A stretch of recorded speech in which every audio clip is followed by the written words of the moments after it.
Hello friends, কেমন আছেন সবাই। বর্তমান যুগ এমন জায়গায় চলে গিয়েছে যার ফলে আম থেকে আমের আঠিটাই হারিয়ে গিয়েছে। এই বিষয়ে বিস্তারিত জানাবো আপনাদেরকে এই ভিডিওর মধ্যেই। আম যেটা বছরে একবার হয়, আর ফলের জগতে আমের রাজত্ব সবার উপরে, কারণ পৃথিবীতে এমন কোনো মানুষ নেই যে আম খেতে ভালোবাসে না। কিন্তু বন্ধুরা, আপনারা কি কখনো ভেবে দেখেছেন আম থেকে যে বিভিন্ন ধরনের কোম্পানির প্রোডাক্টগুলো তৈরি করা হয় সেগুলো কিভাবে তৈরি করা হয়? অনেকে হয়তো ভাবে আম ফ্যাক্টরিতে নিয়ে যাওয়ার পর জুস বের করে নিয়ে এই প্রোডাক্টগুলো তৈরি করা হয়। আপনাদেরকে জানিয়ে দিই, এই রকমটা কখনোই হয় না। আসলে আম থেকে জুস, চকলেট, আইসক্রিম আরও বিভিন্ন ধরনের যেসব জিনিসগুলো তৈরি করা হয় সেগুলোর সঙ্গে আমের কোনো সম্পর্কই থাকে না। এবার হয়তো আপনারা আমাকে পাগল বলতে পারেন, তো চলুন দেখা যাক তাহলে কি করা হয়। আম থেকে যে কোনো জিনিস তৈরি করার জন্য প্রয়োজন পড়ে আমের পাল্প বা আমের ফ্লেভার, যা তৈরি করা হয় শুধুমাত্র আমের সিজনে। আর পুরো বছর এই পাল্প আর ফ্লেভার দিয়ে সমস্ত ফ্যাক্টরির কাজ চলতে থাকে। আমের পাল্প বা ফ্লেভার তৈরি করার জন্য যে কোনো জাতের আম ব্যবহার করা হয় না।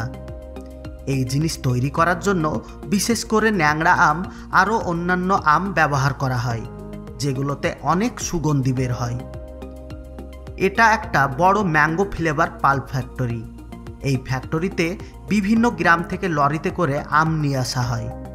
আমগুলো দেখে হয়তো নিশ্চয় বুঝতে পেরেছেন এগুলো এমনি খেতে অতটা সুস্বাদু না, কিন্তু এই আমের মধ্যে অনেক সুগন্ধি রয়েছে, যার ফলে ফ্লেভার তৈরি করতে অনেক উপকার করে।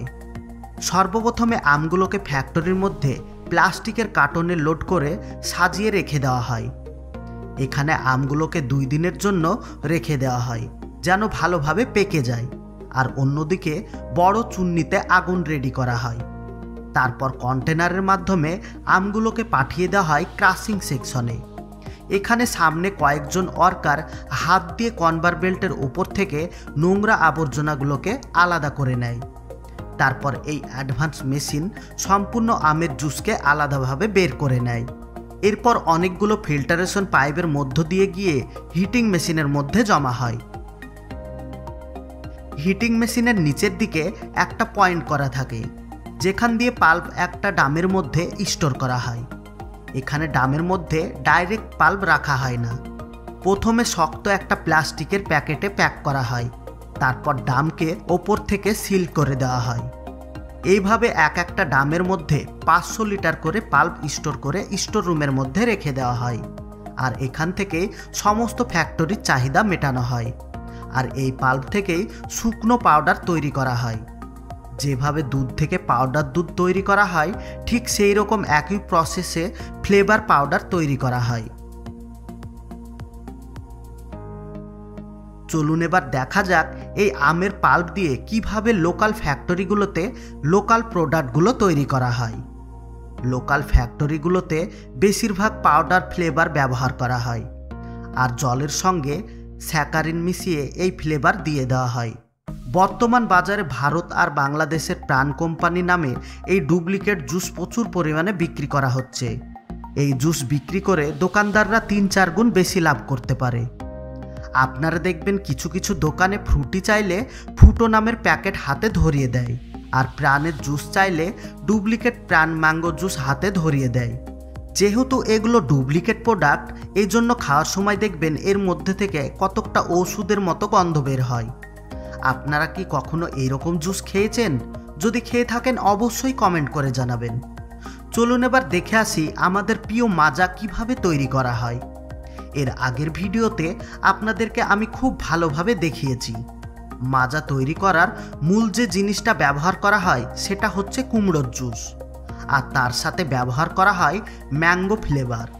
আপনারা এটা তো সবাই জানেন যে কুমড়ো অনেক সুস্বাদু হয়ে থাকে, আর তার সাথে যদি আমের ফ্লেভার মেশানো হয় তাহলে তো তার স্বাদ আরও 2-3 গুণ বেড়ে যায়। যদি বিশ্বাস না হয় তাহলে একটা মাজা কিনে নিয়ে আসবেন, আর সেই মাজাকে ঠান্ডা না করে নর্মাল অবস্থায় খেয়ে দেখবেন, আর অনুভব করবেন, বুঝতে পারবেন ওটা আমের জুস না, ওটা কুমড়োর জুস।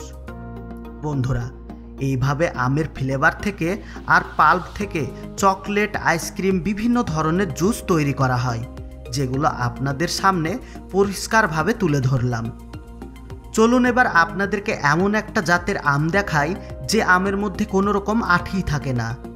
এবার হয়তো আপনারা প্রশ্ন করতে পারেন, আঠি থাকে না তো কিভাবে গাছ জন্মায়? চীন সম্বন্ধে তো আপনারা সবাই জানেন, তারা প্রত্যেকটা জিনিসের নকল করে থাকে। তারা আমকে ক্রস ব্রিডিং করে করে সিডলেস আম তৈরি করে ফেলেছে। আর বর্তমানে শর্ট ভিডিওতে এই ভিডিও খুব ভাইরাল হচ্ছে।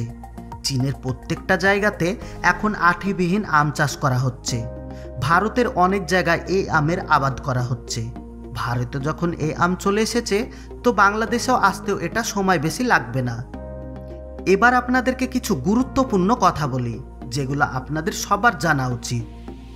আম খাওয়ার পর কখনো পেট ভরে পানি খাবেন না, কারণ আমের মধ্যে অতিরিক্ত পরিমাণে অ্যাসিড রয়েছে। আপনি যদি পাকা আম খাওয়ার পর অতিরিক্ত পরিমাণে পানি খান তাহলে আপনার পেটের মধ্যে যন্ত্রণা হতে পারে। দ্বিতীয়ত, পাকা আমের সঙ্গে অনেকে দুধ মিশিয়ে খেয়ে থাকে। দুধ দিয়ে কখনো পাকা আম খাবেন না। দুধ দিয়ে পাকা আম খাওয়ার ফলে 100% আপনার পেটে ব্যথা করবে। আম খাওয়ার পর ভুল করেও দই খাবেন না। আর যাদের বমি হয় তারা আম খাওয়ার পর কোনোদিন করিলা খাবেন না। বর্তমানে বেশিরভাগ মানুষই অ্যাসিডিটিতে ভুগছে, আর এই সতর্কবাণীটা তাদেরকে দেওয়া হলো।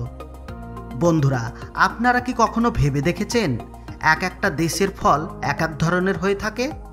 যেমন চীনের মানুষ আর বাংলাদেশের মানুষ দেখতে সম্পূর্ণ আলাদা, ঠিক সেই রকম ফলের মধ্যেও এই রকম পার্থক্য আছে। বাংলাদেশের কাঁঠাল আর চীনের কাঁঠাল দেখতে সম্পূর্ণ আলাদা, সেজন্য এই কাঁঠালের নামটাও আলাদা। আর এই ফলটার নাম জানা থাকলে অবশ্যই কমেন্ট করবেন। শুধু কাঁঠালই নয়, ডুমুর, মূলো আরও অনেক ফল আছে যেগুলো দেখতে সম্পূর্ণ আলাদা। যেমন আমাদের এখানকার লিচু আর চীনের লিচু একদম আলাদা। চীনে এটাকে র্যাম্বুটেন বলা হয়। আর শুধু এখানেই শেষ নয়, তারা প্রত্যেকটা জিনিসকে নকল করার চেষ্টা করে, আর তারা এই কাজে সফল হয়ে যায়। প্লাস্টিকের চাল থেকে শুরু করে চিনি, ডিম, কফি আরও কত কিছু খাবার আছে তারা হুবহু নকল করে ফেলতে পারে। কিছুদিন আগে ভারতে চীনের নকল চাল আর নকল ডিম প্রচুর পরিমাণে মার্কেটে পাওয়া যাচ্ছিল, আর অনেকে ভিডিও সোশ্যাল নেটওয়ার্কে ছাড়ার পর ভাইরাল হয়ে যায়, আর সেখান থেকেই মানুষ সতর্ক হয়। নেক্সট টাইম যে কোনো জিনিস দোকান থেকে কেনার আগে অবশ্যই দেখবেন সেটা ভারতের না চীনের। আর হ্যাঁ, সবথেকে গুরুত্বপূর্ণ কথা, আমরা বাচ্চাদেরকে বেশিরভাগ মাজা, ফুটি এই সবগুলো দিয়ে থাকি, আর এগুলো কেনার আগে অবশ্যই ডুপ্লিকেট না অরিজিনাল দেখে কিনবেন, কারণ ডুপ্লিকেট জুস বাচ্চাদের অনেক ক্ষতি করে। আর বন্ধুরা, সব লাস্টে জরুরি কথা, আমরা যেন এর থেকে আরও সুন্দর সুন্দর ভিডিও বানাতে পারি, এজন্য ভিডিওতে লাইক দিয়ে বন্ধুদের সঙ্গে শেয়ার করুন। আর আপনি যদি আমাদের চ্যানেলে নতুন হয়ে থাকেন তাহলে চ্যানেলটাকে সাবস্ক্রাইব করে অল নোটিফিকেশন সিলেক্ট করুন, যাতে আমাদের পরবর্তী ভিডিও আপলোড করার সঙ্গে সঙ্গে আপনি সবার আগে নোটিফিকেশন পান।